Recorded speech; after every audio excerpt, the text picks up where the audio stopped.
Okokuqala kuko konke ngiyayala ukuba ukucela nokunxusa nokukhuleka nokubonga kwenzelwe abantu bonke. Amakhosi nabo bonke abayizikhulu ukuze sihlale kahle sibe nokuthula ngako konke ukulunga nobuqotho. Ngokuba lokhu kuhle kuyabongeka ebusweni bomsindisi wethu uThixo. Uthanda ukuba abantu bonke basindiswe balazi iqiniso. Ngokuba munye uThixo, munye umlamuli phakathi kukaThixo nabantu, uye lowo muntu uKristu Jesu. Amazwi akhona enhliziyweni yami sizothandaza. Siyabonga uNkulunkulu, sasikhona uNkulunkulu wethu ongcwele. Sithwele Nkosi yami abaholi bethu, sithwele uNkulunkulu bonke abasiphetheyo.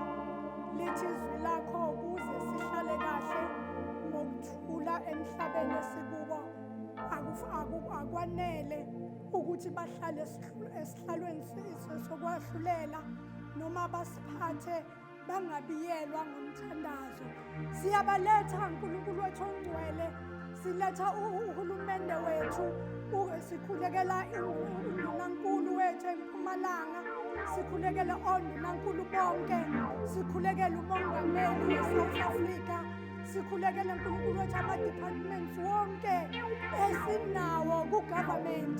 Baba wethu ongcwele, bonke abaphetheyo kulezo zindawo, Baba wethu ongcwele, vusa unembeza, uvusa ukuphila lapho behlulela khona, nalapho bekhipha khona i-order nabafuni kukwesaba wena Nkulunkulu. Bazi ukuthi labantu ababaphetheyo Nkulunkulu wethu ongcwele bangabantu abasenhlizweni yakho. Wena Nkulunkulu, lithi izwi lakho uyathanda ukuthi abantu bonke basindiswe bafinyelele ekulazi iqiniso lakho. Nkulunkulu wethu ongcwele, nakuyo nemisebenzi osinikeze ukuthi siphile ngayo enyameni yethu, sifundise baba noma bafundise abaholi bethu ukuthi bazi ukuthi ngelinye ilanga nabo bayokuma phambi kukaNkulunkulu, abayenzele inkonzo uNkulunkulu wethu ngokwesaba nokuthuthumela. Nkulunkulu wethu ongcwele, kukhona i-department yakwa-health, Baba wethu onamandla onke, kukhona yakwa-education, kukhona Nkulunkulu wethu ongcwele amaphoyisa. Nkulunkulu wethu ongcwele, sibakhulekela bonke abavikela isizwe sakho. Nkulunkulu wethu onamandla onke, lithi izwi lakho nguwe wedwa munye uNkulunkulu, munye nomlamuli phakathi kwabantu. Abanye Nkulunkulu wethu ongcwele baye emsebenzini, Nkosi yami, impilo yabo yonke usuku lonke kungabi mnandi ukusebenza kwabo.